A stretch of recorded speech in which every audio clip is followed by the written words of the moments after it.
Bonsoir à tous, bienvenue sur la 3, vous regardez Tam Tam. Exclusion, harcèlement, violence, préjugés. En 2018, la vie des jeunes homosexuels et bisexuels est encore bien souvent difficile. Et la chape de plomb, qui repose encore toujours sur ces sujets-là, ne fait que favoriser l'ignorance, celle qui pave les chemins tortueux que se doivent d'affronter ces jeunes gens pour se faire accepter. Lutter contre l'homophobie, c'est d'abord en parler. Depuis 2013, des bénévoles du GRI, un groupe d'intervention scolaire, rencontrent les élèves des écoles secondaires de Belgique francophone pour parler de la diversité des orientations sexuelles et répondre à toutes les questions que celles-ci peuvent susciter chez les jeunes.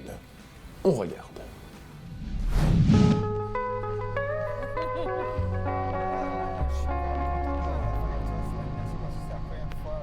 T'as déjà animé beaucoup, toi? Oui, dis-moi, j'ai commencé en 2013. J'en ai fait, je crois que c'est en centaines. Ici, j'en ai fait une trentaine, je dirais, mais je les compte pas non plus. J'espère arriver à 100. J'ai hâte d'animer avec toi parce qu'il y a une belle réputation qui te précède. Ah, tu me mets la pression.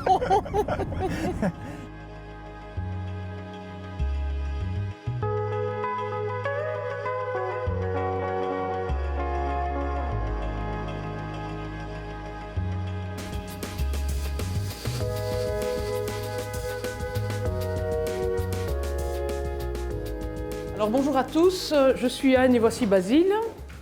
Nous sommes bénévoles au GRI, chapeautés par Arc-en-Ciel Wallonie, qui est une association qui regroupe toutes les associations gays, lesbiennes, bi, trans, etc.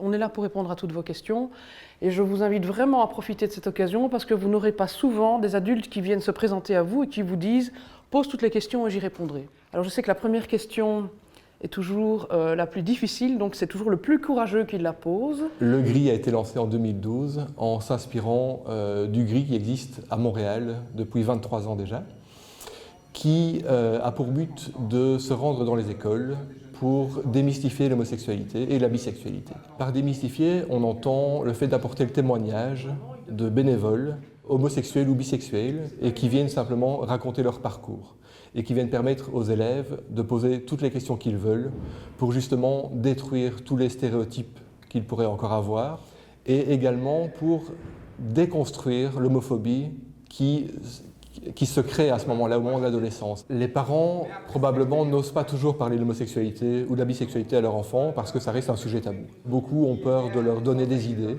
et donc il faut aller apporter une autre réponse que celle qui pourrait venir des parents ou qui devrait venir des parents. Votre famille a réagi comment en fait par rapport à ça? Ma maman, je l'ai dit lorsqu'elle était en voiture. Heureusement qu'elle n'a pas fait un coup de volant comme ça parce qu'on était à l'arrêt. Très longues les secondes d'attente, c'est 3 mots qu'il fallait dire. Et j'ai réussi à dire « je suis homosexuel » à ma maman. Elle l'a bien pris. Elle a juste eu une remarque qui m'a un peu perturbé, c'est « donc je ne serai jamais grand-mère de toi ». Voilà, ça reste une remarque qui est assez bizarre et que je me pose encore une question, pourquoi est-ce qu'elle m'a dit ça? Parce que finalement, je peux quand même avoir des enfants, même si je suis homo. Le coming out, c'est le fait de dire qu'on est homosexuel. Mais effectivement, on a des coming out qui comptent plus que d'autres. Et je pense que celui qui compte le plus, le tout premier, c'est celui qu'on se fait à soi-même.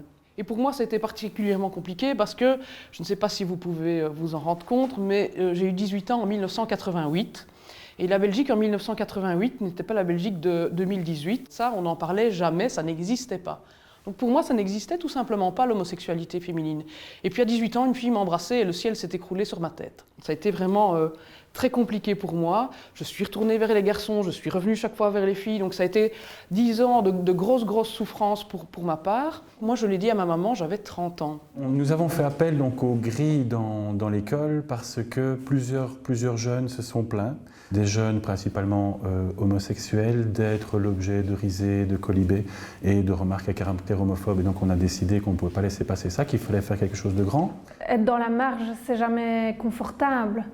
Et encore moins quand on est adolescent, parce qu'on se cherche, on essaye de se définir par rapport au groupe. Si ces jeunes-là peuvent se sentir un peu moins en marge, c'est merveilleux, on a atteint notre but alors. Ce type d'animation ne laisse absolument pas indifférent. Je veux dire, là maintenant, je suis déjà retourné dans des classes qui ont eu l'animation hier. Ils ont voulu poursuivre le débat, ils ont voulu poser d'autres questions. Encore aujourd'hui, il y a des jeunes qui n'assument pas le fait d'être homosexuel. Du coup, ce genre d'animation, ça les aide vraiment à les mener vers la voie qu'ils pourraient choisir, quoi, et se dire vraiment oui, ok, c'est bon, je suis homosexuel s'assumer, quoi. Ouais, ils ont été très libres, ils ont pas hésité sur les mots, ils ont été très francs, il n'y a pas eu de soucis, c'était vraiment sans gêne. C'est vrai, c'était super chouette. Maintenant, on a appris, moi personnellement, j'ai appris beaucoup de choses. C'est pas difficile de savoir que les enfants que vous pourriez avoir ne sont pas réellement les vôtres, en fait. D'abord, c'est pas parce que je suis lesbienne que j'ai pas d'ovaire et d'utérus. Et donc je peux avoir des enfants, et moi j'ai même essayé d'avoir des enfants. Par contre, moi je pense qu'être parent, c'est se relever quand l'enfant fait une poussée de fièvre, c'est ne pas dormir quand il fait ses dents. Donc, dans les faits, il y a déjà beaucoup d'homos qui élèvent des enfants, énormément. Et il y a beaucoup d'études qui ont été faites là-dessus, parce qu'on aurait vraiment bien aimé que ces enfants-là aient plus de difficultés que les autres. Et c'est pas le cas. Voilà, donc ce sont des enfants qui n'ont pas plus de difficultés que les autres, qui ne sont pas mieux non plus, mais qui ne sont pas moins bien. En tout cas, moi j'ai été ravie de faire l'animation avec toi. Oui, moi aussi. Franchement, c'était chouette. Et Ouais. on voit que tu as l'habitude de parler à un groupe, tu parles fort. Et ça, c'est un super avantage parce qu'ils t'écoutent. Plus j'avance dans les animations et plus je suis persuadée que ces animations, elles font du bien à tout le monde. Parce qu'effectivement, ce sont des sujets qui dépassent notre condition d'homo. Le consentement, les rapports entre les hommes et les femmes, comment les mentalités évoluent en 2018, comment ils viennent avec des pensées qui leur viennent de leurs parents, comment ils dealent avec ça, avec la réalité d'aujourd'hui, la découverte de la sexualité, tout ça. Moi, je suis de plus en plus persuadée qu'on est utile à tous les jeunes qu'on rencontre et pas seulement à un jeune qui serait en demande et qui se dit « j'ai besoin de voir un exemple positif ».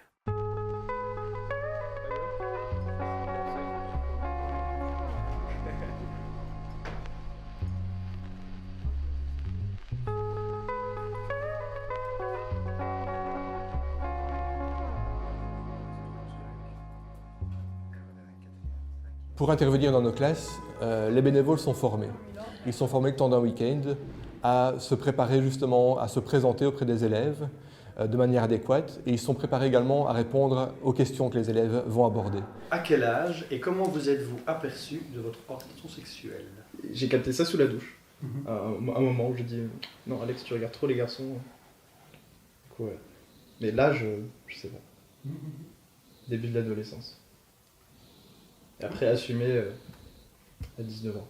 Je me faisais draguer par un garçon, voilà. Et donc ça m'a beaucoup perturbé, et en fait j'avais une espèce de colère comme ça qui était en moi, jusqu'à me rendre compte qu'en fait la colère elle n'était pas contre l'autre personne, elle était contre moi-même et contre ce que je luttais à l'intérieur quelque part. C'est comme la douche effectivement. Voilà. Ouais, c'est sympa. Je me suis fait draguer par un garçon, tiens, et ça c'est super parce que ça c'est vraiment une porte pour d'autres questions. Quand j'étais en réto, quand j'avais 17 ans, j'ai eu une animation du gris. Et à l'époque, moi j'étais relativement dans le placard. J'avais dit à quelques amis que je pensais que j'aimais les filles, mais j'avais pas vraiment trop parlé de ça autour de moi. Et du coup, j'avais eu une animation. Et en fait, suite à ça, je me suis dit, c'est bon, j'ai envie d'assumer pleinement moi dans mon école. Et je sortais de l'animation et une demi-heure plus tard, j'avais fait mon coming out. Quand j'avais 17 ans, je pensais que si j'étais lesbienne, j'allais souffrir toute ma vie et être persécutée, entre guillemets, toute ma vie. Et en fait, cette animation m'a vraiment donné l'idée que non, absolument pas, on peut tout à fait être heureux, avoir des enfants, avoir une vie normale, se marier. Donc voilà, c'est aussi pour ça que je le fais, quoi. Idéalement, ce qu'on aimerait changer avec le gris, ce que moi j'aimerais changer, c'est la présence de l'homophobie, et de l'homophobie un peu ordinaire. Moi, quand j'étais en secondaire, j'étais une jeune fille assez masculine. Enfin, j'avais les cheveux longs, mais je me comportais de façon assez masculine. Et ça faisait que, voilà, avant même de moi-même avoir fait mon coming out, tout le monde m'avait collé cette étiquette de lesbienne, etc. Et même si, voilà, je suis pas exactement le meilleur exemple, j'ai les cheveux courts et tout, j'ai quand même aussi envie de pouvoir un peu contrer les clichés de, voilà, moi, je suis pas passionnée de camions, j'aime la mode et plein de choses. Et un peu démystifier tous ces clichés-là qui collent à la peau et qui sont vraiment pas agréables, quoi.